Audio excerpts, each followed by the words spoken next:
akin. Tatlo na ba?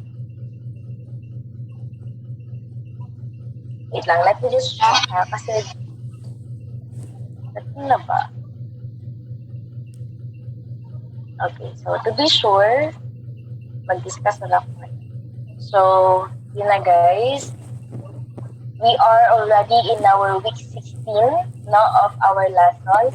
So we are going to discuss today the lesson on reproductive health, women's reproductive health now in relation to overpopulation, because it's something that is related to that. Dapat ano siya,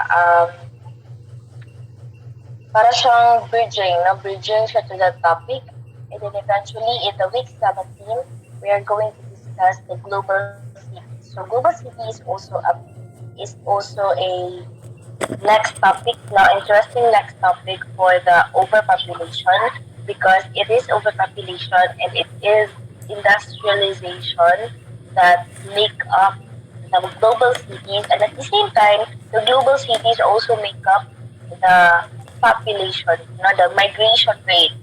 And of course, di ba na-discuss natin last time that migration is a component that determines also the size of the population. So, the higher the migration rate is, the more na marong mga migrants na pumapasok sa isang city, the higher will be the population. Okay, so, yun po pinakalas natin na topic. That is the global city. Okay, lahat naman nakapag-attendance. Alright. Let me just share my screen to you guys.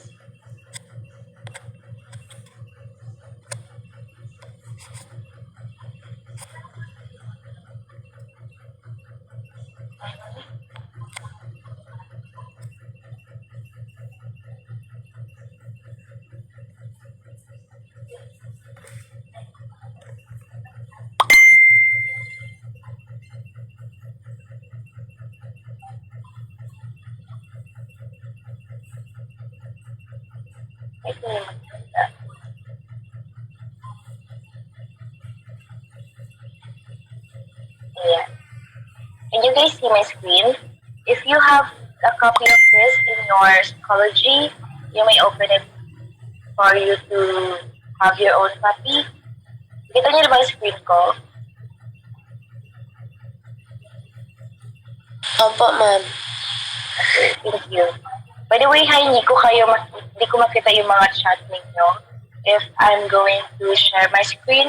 So, if I'm asking you guys, will you please turn on your mic na lang to respond to my questions, okay? Kasi hindi ko talaga kayo makita as of the moment.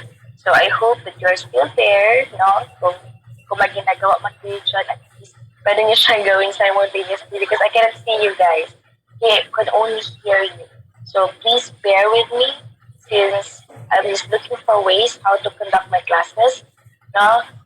Because my laptop is hanging, kaya siya iniwan sa bahay. And at the same time, our internet connection was not yet reconnected yet. No? Kasi may problema doon sa kabila. So I hope that you would understand.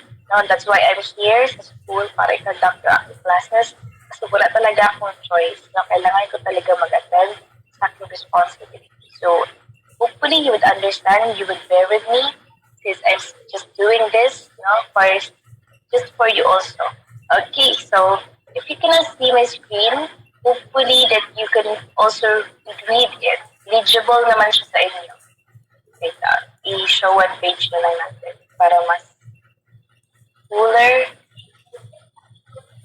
Increase text size. Ayan. Visible ba siya? Readable ba siya?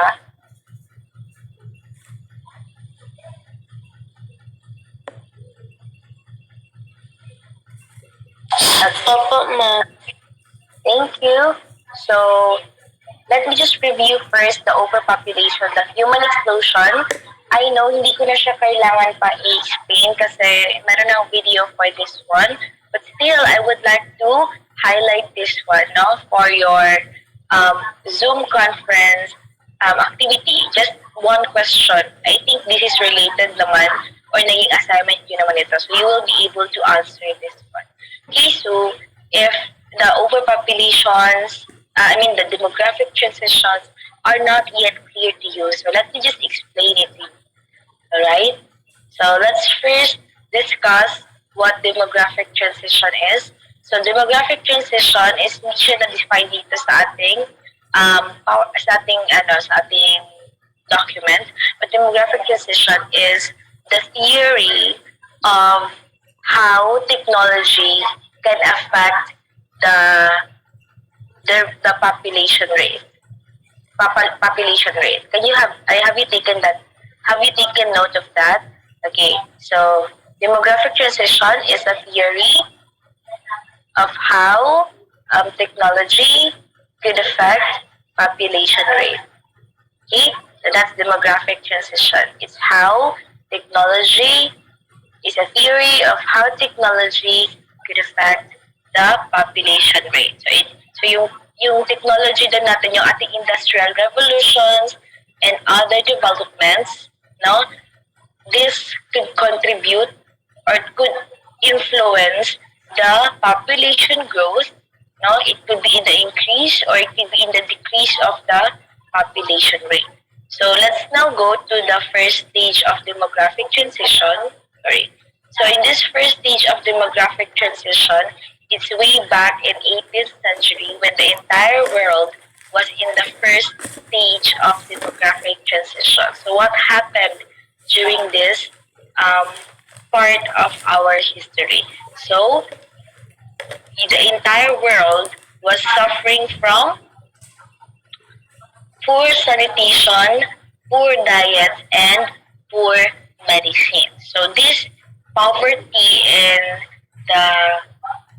the sanitation aspect, in food and in medication has caused a lot of people to die, no, in just a few weeks, no, few weeks after they are born or months or few years they are born, they have died because of the poor provisions now of this sanitation, food, and medication. Sabi dito, a lot of people were born but lots of them died just as fast, so the population hardly grew. So in the first stage of demographic transition, ito yung stage na may pinakamababa ang number of population. I mean the number of people that are living in the developed and developing world. Okay? So dito sa first stage, pantay ang condition or ang status when it comes to population rate ng mga developing and developed region. Sabi dito, they have a data. Women had between 4 to 6 children, but only 2 of them would reach adulthood. Why would that thing happen, no, during the first stage of transition? Because the people are dependent upon the rulings of the administration. For example, in France, so sa France, it was a monarch. No, it was a monarch society. The type of governance is monarchy. So the king and queen, no, feudalistic society siya. So the king and queen rules over the land, and these lands are only owned by a few powerful people. That's why it's feudalistic. Okay, so with that, the people only have few access, no, on their resources, specifically on how they would protect themselves and how they would provide medicine when their children got sick, of how they could provide food on their table. Now, because as a feudalistic society, di ba sa discussion natin ng justice, na-remember niyo ba yon? Sa feudalistic society, mayroon tayong tinatawag na serfdom. Yung serfdom is when the people are into servitude. No? In the feudalistic society, people are segregated. So there are people who are working on the land and they are harvesting, and these goods that they have harvested would be given to those other part of the society or the other classes in society. No? So, hindi talaga pantay ang kanilang status. So, in the first stage of demographic transition, only we only have a small size of global population because of such things. Again, ulitin ko, ang mga rason, poor sanitation, poor diets, and poor medicine. Have I given this one to you as an assignment? Nabigay ko ba ito? Anyone? I'm not sure if I've given this to you as an assignment. Have I? Anyone? Yung gawin pong infographic, ma'am. Okay, infographic. Yes. Okay, if I've given that to you as an assignment, that's great. Because you only have one sit work na lang. One sit work na lang for this morning. Okay, so better if you have studied that infographic already. Next, then the Industrial Revolution happened in the UK and brought the greatest change in the human living conditions since the Agricultural Revolution. Wait lang ha. Okay. So, then after this one, first stage po lang po ito ha, first stage. Hindi po kasali dito yung development, of course. So then the Industrial Revolution happened in the UK and brought the greatest change in human living conditions since the Agricultural Revolution. So the demographic transition, the first stage of demographic transition is also the transition stage of our revolutions. Bakit anong mga revolution? Ang mga revolutions, hindi po ito yung mga movement, okay? Hindi po ito na revolution yung mga pag-aaklas. Itong revolution na ito, it's when the mode of living has changed already. So people went from being peasants to being workers. Kasi dito sa Industrial Revolution, guys, instead of working in the land, and becoming peasants, people have overthrown those who are in the rulings. No, yung mga working class natin, yung mga lower class natin, yung mga peasants natin, they have overthrown the government. Okay, so ayaw na nila mag-serve sa government. So what they did is they had the Industrial Revolution. They have worked on Industrial Revolution, and then they have created their own ways of how they want to be working. No, kasi dati wala choice to be farmer because it was Agricultural Revolution. But during the Industrial Revolution, the switch has occurred na nagkaroon ng mga opportunities ang mga tao to work on something that they want to do. So if you want to be a shoemaker, no, you will become a shoemaker. So if you want to be a beautician, so naging beautician, naging dressmaker, ang mga tao, nagkaroon ng division of labor. And because of the division of labor, those who are peasants before na nag-work sa mga land, diba dati wala silang choice kundi mag-submit lang sa king and queen, mag-submit lang sa ilang mga income, sa ilang mga taxes, but now people do have the freedom to provide for their own needs. And with that, manufactured goods were mass-produced and become widely available, and also people can now afford it.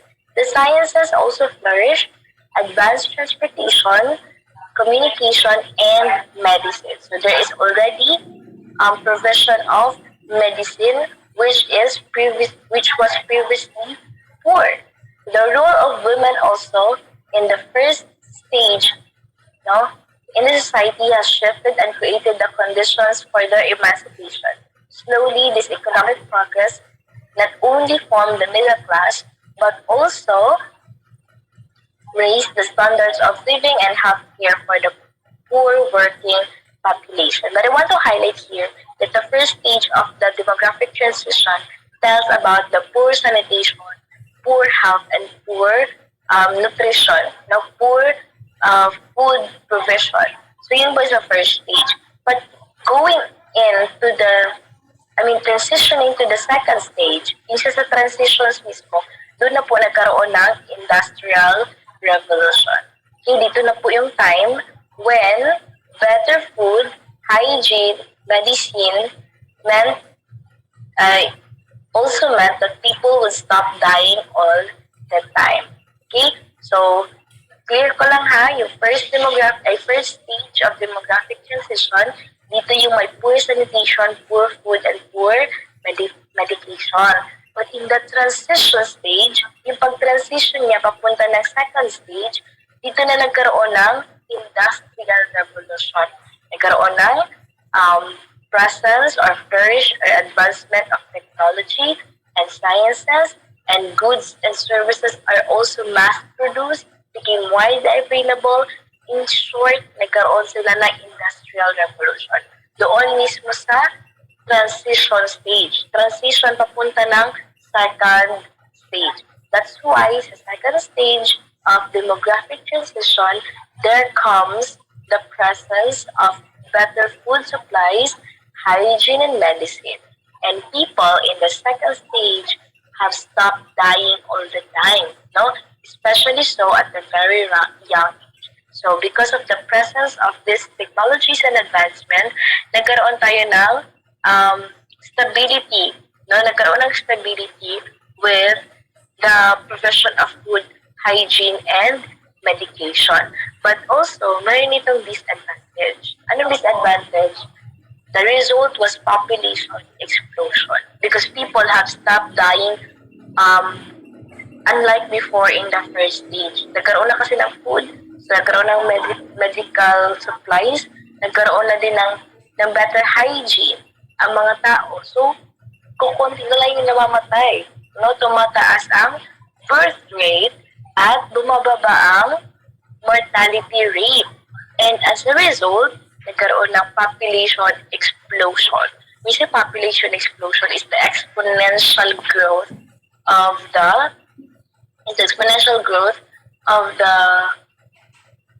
population rate, no? Doubling the UK's population between 1750 and 1850. These are the main reasons family used to have a lot of children was that only a few of them were more likely to survive. But they did not expect in the second stage na magiging okay na pala ang provisions ng mga kailangan nila. That is why hindi nila expect na magiging exponential yung growth ng population. Nagkakaroon ng population explosion. Have you remembered Malthus, yung author ng Malthusian theory that we have discussed last time? Yes. So in the second stage, in the transition siya from the first to second stage, doon siya mismo nabuhay. That is why, in the second stage, mas nagiging visible na or manifested na yung kanyang prediction sa mga tao. Okay? So that's the second stage. Again, the first stage, poor sanitation, poor food, poor medication, but along the way, papadto sa second stage, nagkaroon ng presence ng technology and sciences, and goods and services are mass-produced. So, in the second stage, there comes better food supplies, hygiene and medication, and the result was population explosion. So, I have already explained bakit nagkaroon ng population explosion during the second stage of demographic transition. Dito din na stage, na-predict ni Malthus yung kanyang Malthusian theory about the exponential growth of the population and the increase of the food production cannot go on, cannot be in parallel with the population growth. So nagkaroon daw ng imbalance. And for the imbalance to correct, so what can you do to correct the imbalance? According to Malthus, ano yung dalawang checks? No? Yes, Miss Pabingwit? Miss Pabingwit? Can you give one of the corrections of Malthus of how to correct the imbalance between the geometric progression of population rate and the arithmetic progression of the food supply? Paano na doon natin makorek yung ganong imbalance according to Malthus? Miss Pabingwit, are you there?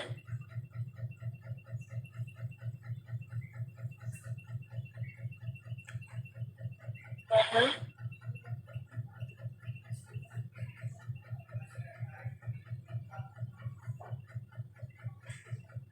Are you there, Miss Pabingwit? Nag-present ka man. Okay. Naka-absent talaga siya. How about Miss Nakilan? Miss Nakilan, how could you correct the imbalance between the population growth and food supply? Miss Nakilan? Hello, ma'am. Yes, I can hear you.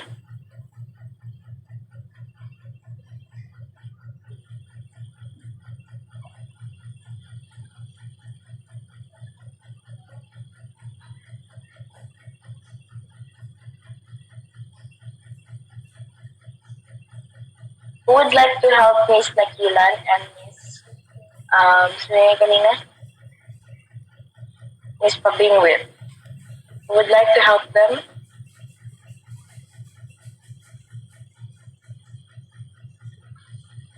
Ma'am, Yes, Miss Maderable?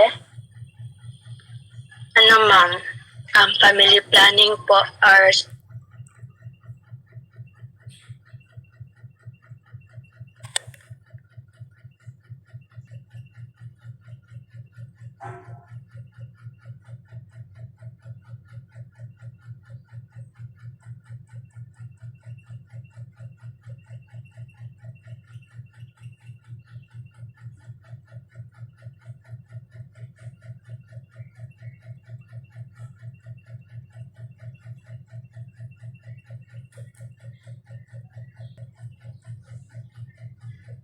libasi. Okay, so what do you, thank you so much, Miss Maderabe. So that is an example of the preventive check, and that is correct. Okay, so as a preventive check, these are the things that we can do not to prevent the rise of the population rate. And as a preventive measure, now on how to correct the imbalance between the population rate as well as population growth and the food supply. Okay, so that is a preventive check. How about the other check? No, sabi ni Ms. Maderable, tama ito, na the preventive check, like sabi niya, are the family planning and the how about the other way of correcting the imbalance?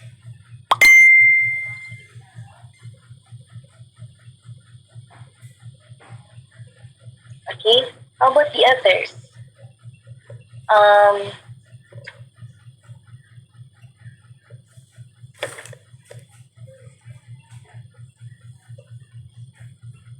Mr. Esmelin. Mr. Esmelin?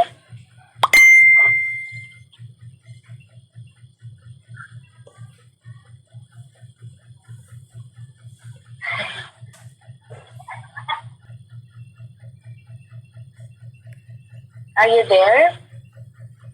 Mr. Esmelin? Okay. Am I clear to you guys? May malakas na internet dito. Okay. Yes, ma'am. Alright, so Mr. Esmelin had answered increase in the food production. Yes. Okay, it could be. No, it could be in the increase of food production. Pero I think that is, yeah, it could be natural. Sige na lang. So thank you so much, Mr. Esmelin. That could be correct. No, the other way of correcting the imbalance between with the population rate and the food supply is increase of the food production. No, sabi daw ni Mr. Esmelin. That could be correct. No, but the other way of correcting it is the positive or the natural checks.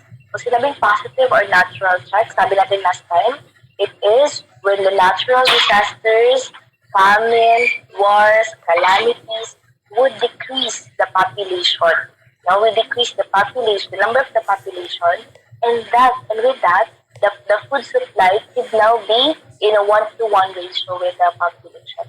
Okay? So, ma-sustain niya na ang mga needs ng buong mundo when the population has decreased. Kaya nga, di ba, kinompare natin si Malthus with Thanos. No? Kasi si Thanos, his way of ending the problems, societal problems when it comes to food, when it comes to daily limitation of or scarcity of resources is to decrease the population of the people. That's why we compared the Malthusian theory with the principle of Thanos. Okay, but your answer is still correct. No, increase in the food production because if the weather is good, no, it could influence or it could increase the food production. So it could be a positive or a natural check. Okay, so we only have two ways of how to correct the imbalance according to Malthusian theory. First, preventive. No? For example, ang preventive check is late marriage. Kapag late ka nag-asawa, syempre, the tendency is konti na lang yung, or maliit, konti na lang yung anak mo. You will decide also na, or you will know that bearing many children, bearing multiple times, or it would harm your reproductive health. So another is education. The more daw educated ang mga tao, the more that they are aware with the consequences, economically and in health, sa pag-bear ng malaking household, sa pag-bear ng maraming children. So there are a lot of ways of how we could prevent the population growth. That is the preventive measure. However, the other way to correct the imbalance is the positive or the natural check. This is the check, which refers to the calamities, the natural disasters, and of course of how could we modify our environment to increase the food supply and decrease the population rate. So those are the two ways of how to correct the imbalance. Okay? So I hope that you got that. Meron naman tayong PowerPoint presentation yan. So I hope that you could review on that. So go back tayo dito sa second stage. The second stage is nagkaroon ng population explosion. So let's now go to the third one, which is the third stage of demographic transition. Now that had changed. So the third stage of transition was also set in motion. So fewer babies were conceived and the population growth had slowed down. Okay? Eventually, a balance emerged wherein fewer people were dying and fewer children were born. So the death rate and the birth rate became stable. Dito sa third stage, dito na yung time na na-adapt na ng mga tao yung warning ni Malthus. Yung warning niya that eventually daw yung population explosion would lead to chaotic society. So sa third stage of demographic transition, after na ito na pag-exist ni Malthus. Di ba yung sa second demographic transition, if you would go back, sabi dito, it is between 1750s to 1850s. Parang ito din yung time na nabuhay at namatay si Malthus. So dito na stage is nagkaroon ng population explosion and he had predicted it very well. That is why in the next stage, dito sa third stage, people have learned, because they were warned. Ano ba yan? Wait lang.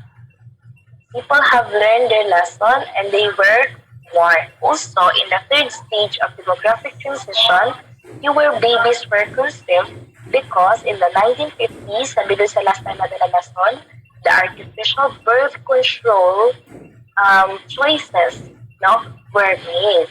So the women has now the decision or have the option on what artificial birth control method she would like to use. Okay? So sa third stage, na-solve na din dito yung problema sa pag-increase ng population. Kaya, nag-decrease na din ang tendencies of population explosion. Nag-gets nyo ba? No? Nag-gets nyo ba yung transitions natin? Sa first stage, mataas ang death rate. Sa second stage naman, bumaba na ang death rate, pero tumataas naman ang birth rate. Sa third stage naman, bumaba na sila pareho. So, nagkaroon tayo ng aiding of the problem.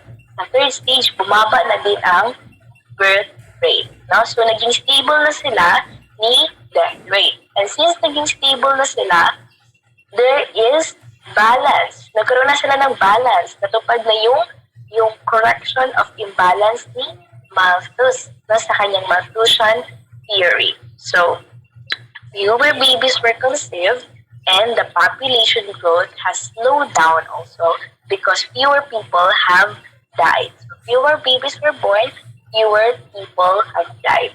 So, the fertility rate has now became equated with the mortality rate. So, it became stable. Okay? But, of course, it did not last long because the society has shifted to the fourth stage of demographic transition. So, Britain had reached the fourth stage of demographic transition. So, bakit ba natin ginagamit yung mga first world countries dito? Because they have represented so much, no, with the history, no, with the recordings. So, hindi kasi lahat ng civilizations that we have today were already present, no, and have the records of their history. That is why we are using those that are in the Europe, no, para mas accurate yung ating mga data. So, Britain had reached the fourth stage of demographic transition. This didn't only happen in UK, but more and more countries went through the four stages. Okay, more countries have reached the four stages. Kasi hindi naman lahat ng countries, no, sabay-sabay. Hindi po lahat ng countries ay sabay-sabay na-experience ng stages of demographic transition. So, in Asia, we have our own time. We have our own pace. So, yung pag-transitions, yung mga transition stages ng demography ng mga nasa Europe, of course, iba din po yung pace natin in Asia. Kasi iba-iba naman tayo ng history. Okay? So, especially because the countries in Asia are mostly colonized by the Europeans. No? In history, we were colonized by the Spaniards for 333 years. And then after that, they were replaced by the Americans. So, not just the Philippines, but also other Asian countries as well. So, the Asia has a different pace of stages of demographic transition. But all countries around the world have encountered or have experienced the four stages of demographic transition. So, sa fourth stage na ito, first, many births and many deaths due to the bad living conditions. No? Second, better living conditions. Ay, hindi pala. Dito pala is,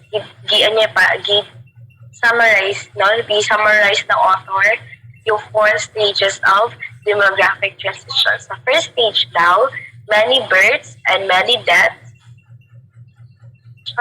Yun yung diniscuss natin kanina. Poor sanitation, poor food, and poor medication. Second stage, people have better living conditions because of the Industrial Revolution, leading to fewer deaths and population explosion. The third stage naman daw ng demographic transition, fewer deaths resulting in fewer births and population growth came to an end. But, my question siya dito, if birth rates have dropped so much, why is the population still growing so fast? No? Bakit mas mataas pa rin yung population rate natin kahit pababa naman yung birth rate at saka yung mortality rate? Well, sabi dito, the children that were born in the population explosion no, of 70s and 80s are having kids themselves now, leading to a noticeable spike in overall population. But they are having far fewer children on average than their parents. In other words, in the fourth stage of demographic transition, mababa ang birth rate, pero and also mababa ang mortality rate, but we have big size of population. Okay? So big size of population due to the consequence of the second demographic transition, which is the population explosion. No? Kahit konti lang yung mga anak nila, pero marami kasi sila during the second stage. So yung consequence ng second stage of demographic transition, which is population explosion, sa fourth stage lang siya natin naranasan. That is why, no, malaki ang population sa fourth stage kahit na mababa ang birth rate at ang mortality rate. Okay? So, that's the fourth stage of demographic transition. Now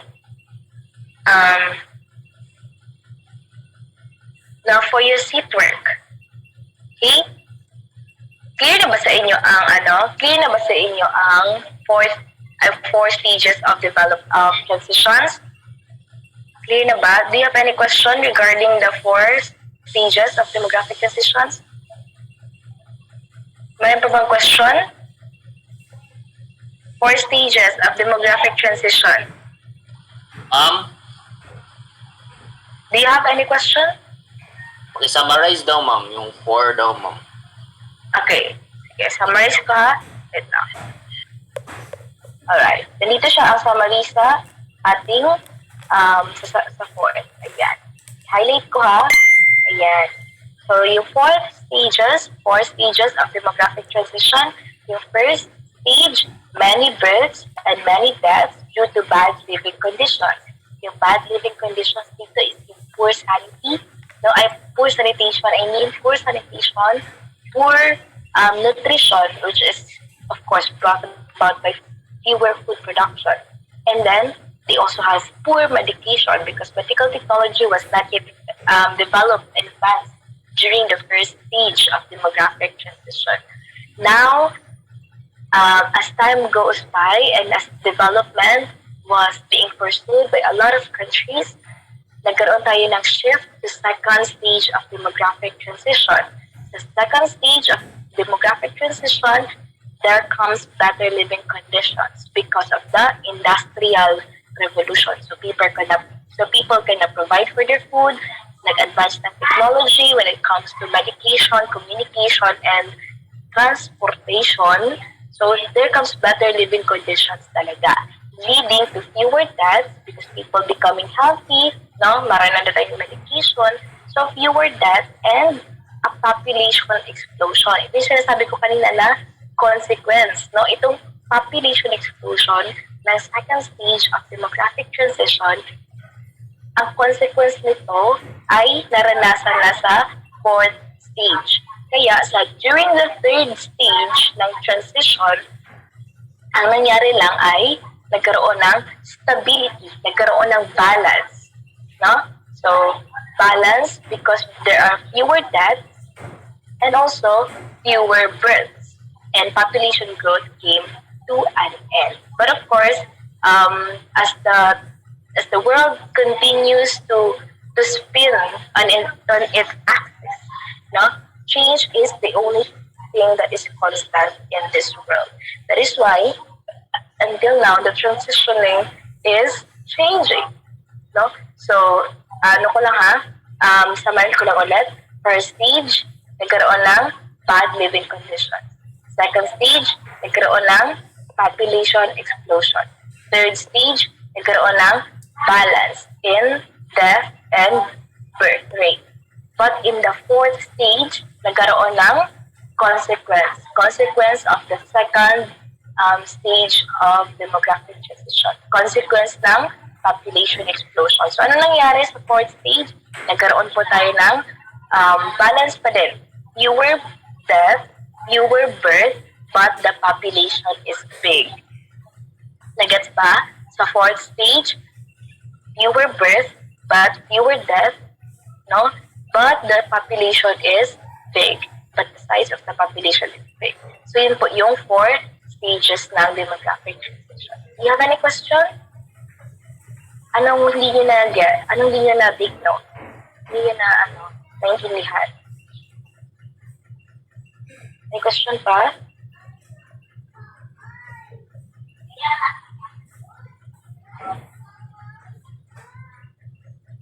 Is it clear na, Mr. Sison? Okay na, ma'am. Thank you, ma'am. Okay, sige. Alright. Alright. So, in our chat box here, okay, send nyo sa akin privately, ha? Send nyo sa akin privately.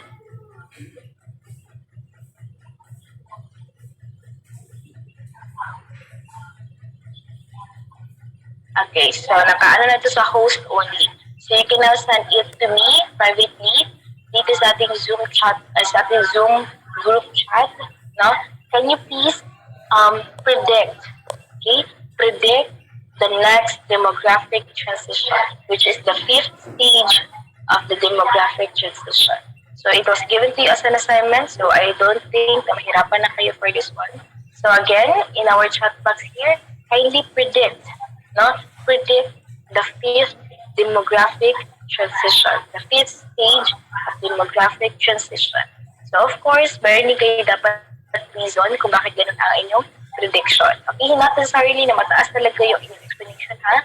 Just to see, no? Just to see if you have an idea about your, about how well you understand our lesson. So again, in our chat box, kindly predict the next stage of demographic transition.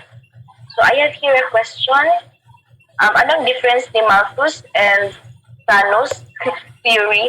Si Thanos po, wala po siyang theory, ha? Ano po siya? Character po siya. Okay? Cartoon, hindi mo siya cartoon, pero iconic character po siya sa isang Hollywood movie.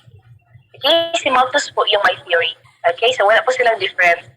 Pareho lang po sila ng principle, no? To decrease in decreasing the population, no, ma-aid daw yung mga problema sa society. Okay? So yun po ang explanation for that. So again, kindly drop your answers here.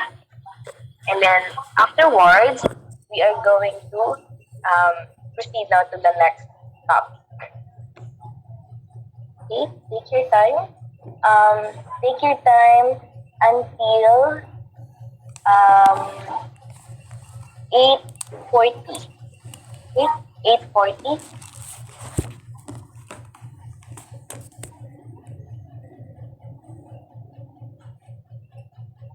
If you are done with your assignment na, kung naalam mo yung assignment, na you may take your answer from there. Okay? That's okay too.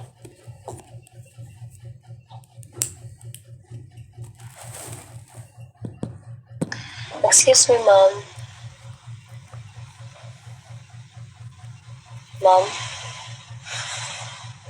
Maganggan?